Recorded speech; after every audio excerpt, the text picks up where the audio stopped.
سلام. امروز طرز تهیه یه غذای گیلانی خوشمزه رو داریم و بیچکه گوشت با بادمجون. خیلی خوشحال میشم که همین الان ویدیو منو لایک کنید و اگه منو سابسکرایب نکردین همین الان دکمه قرمز سابسکرایب رو بزنید. مرسی. امروز روی این ویدیو میخوام براتون یه اپیزود از یه پادکست عالی رو بذارم که هم معرفی اون پادکست باشه و هم یه آهنگ با حال و هوای گیلان و رشت داشته باشیم. مواد لازمش خیلی راحته: گوشت، پیاز، گوجه، رب گوجه، بادمجون، ادویه‌ام نمک، فلفل زردچوبه و آب لیمو یا آب نارنج تازه و سیر. همین. اول از همه پیازا رو خورد کنید. حالا اگه دوست داشتین مثل مامان من که قربون دستش برم انقدر با حوصله است، خلالی برش بزنید یا نگینی یا بریزین توی میکسر رو بذارین خورد بشه پیازا. سیرا رو هم همینجور خورد کنید. اگه سیر تازه ندارین یا سیر خشک ندارین میتونید از پودر سیر استفاده کنید یا اگر حریره سیر دارین از حریره سیر استفاده کنید. تو همین حینم بادمجوناتون رو پوست بکنید. بهتره که قبلش یکم نمک بزنید تا آب و تلخیش بره و بعد ما اینو درسته سرخ کردیم. یه چند تا با چاقو برش زدیم بهش و گذاشتیم سرخ بشه. زیاد برش‌ها رو عمیق نزنید بهش، به خاطر که بعد که سرخ میشه یه همچین شلوولی میشه که دیگه وا میره توی خورش. بادمجونا رو میذارین کاملا سرخ بشه، نسوزه، سرخ بشه و بعد از اون تو همون مایتابه میایین پیازا رو سرخ میکنید. بله میدونم احتمالا فکر میکنید چقدر پیازا زیاده، ولی خب واقعا خوشمزگی این غذا به اون پیاز داغ و عطر سیرش و وقتی هم که پیازا رو درست میکنید اونقدر که به نظر میاد توی ویدیو نیستش. و یه نکته رو بگم، ما این غذا رو تو خود گیلان درست کردیم و این پیازا هم از این پیازهایی هستش که دیدین خانمای محلی تو بازار روزای رشت میفروشن که آویزون پیازا به یه حالت نخ نیست، یه نمیدونم به یه گیاهی آویزونه و خیلی بامزه است. یعنی توی این کلبه ها و خونه های قدیمی گیلان همیشه تو بالکناشون بود و اینا همون پیازا بود و فوق العاده پیازای شیرین و نرم و خوشمزه‌ای بودن. و جالبیش این که این پیازا تا مدت‌ها برای ما باقی موندش. به پیازهای در حال سرختون زردچوبه و کمی نمک میزنید. پیازا رو میزنید کنار. گوشتتون رو میذارین توی مایتابه. درجه گاز رو کم میکنید، چون اگر کم نکنید گوشتاتون چی میشه؟ گوله گوله میشه و ما نمیخوایم گوشتامون گوله گوله باشه. میذارین آروم آروم این گوشتا باز بشه. هی هم با اون قاشقتون گوشتا رو هی ورق از روش بردارین تا باز بشه.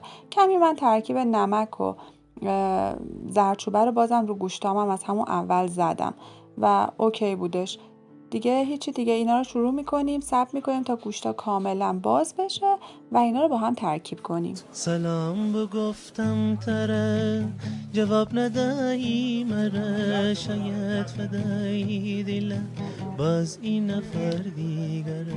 سلام بگفتم تره جواب ندهی مره، شاید فدایی دیله باز این نفر.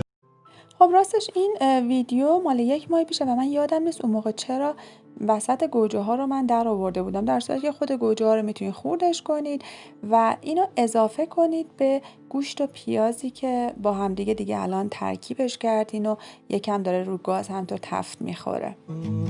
مره لوچن نزن میرم تی لوچانه ره، دیل قربان کنم تی او سر و جانه ره.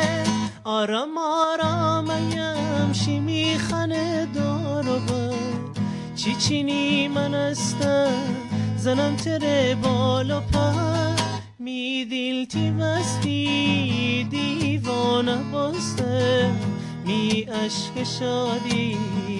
گوشت و پیاز رو میزنیم کنار. گوجه ها رو میریزیم توی روغنی که تو مایتابه هستش. ربمونم میریزیم و میذاریم گوجه ها سرخ بشن و ربمونم در اثر سرخ شدن رنگش باز بشه.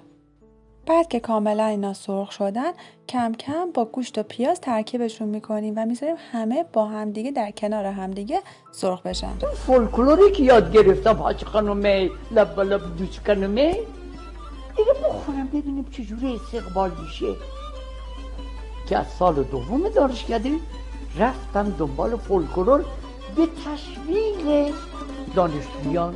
میجانی تو میجانی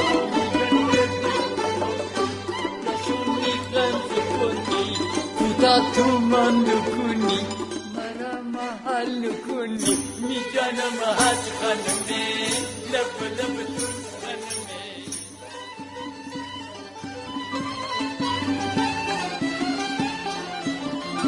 هوایا مه میگفتای میگردی شبری تیپ نبودم می پیغاما ببرای بوگال شبری میش زر زر بنابودم تو گالش دختری و من دیدمانی مرا پابند کودتی مهربانی میجانی بازی میجانی گرده به تو مانی رشونی غمزه کنی کوتا تو مانده کنی مرا محل کنی میجانم از خانمی لب لب دوست خانمی.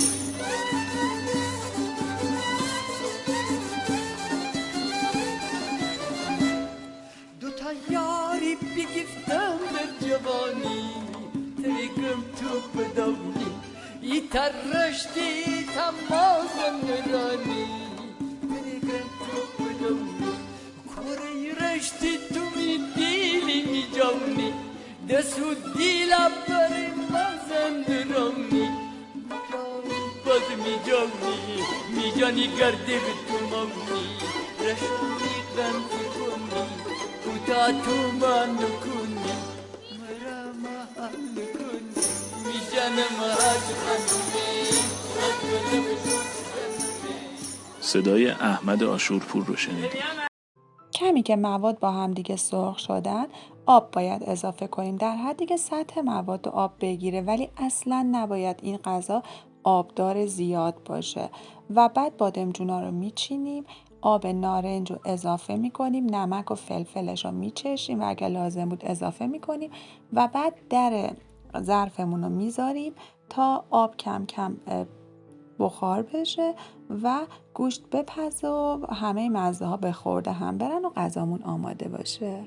آخ می جانی جان می تو بی جان می تو بی آخ می جانی جان می تو بی جان می تو بی پارسال بشیم سال نومه جان می تو بی چی به شورا باش جور بومه جان می تو بی همی چایم درم بومه جان می تو بی برنج کاریم در بومه جان می تو بی هوایم دیواران بومه جان می تو بی بی سرا محضر به آسمان رو در بومه جان می تو بی ژاندارم می دنبال بومه جان می تو بی می دل غریبی سر بومه جان می تو به می دل غریبی سر بومه جان می تو به کاپوتلا گیردیم بومه جان می تو به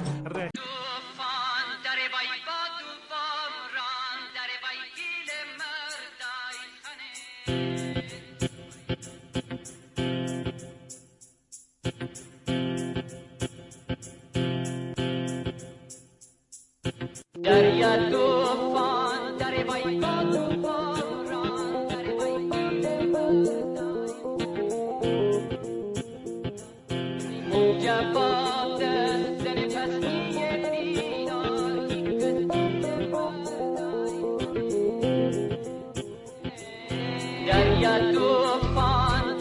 و در نهایت این غذا رو با یه برنج کته ناب گیلانی و ترب و آب نارنج تازه میل کنید. نوش جان. ممنون میشم اگه از ویدیوم خوشتون اومده لایک کنید و اگر منو سابسکرایب ندارین دکمه قرمز رو بزنید و منو سابسکرایب کنید. مرسی تا ویدیو بعدی.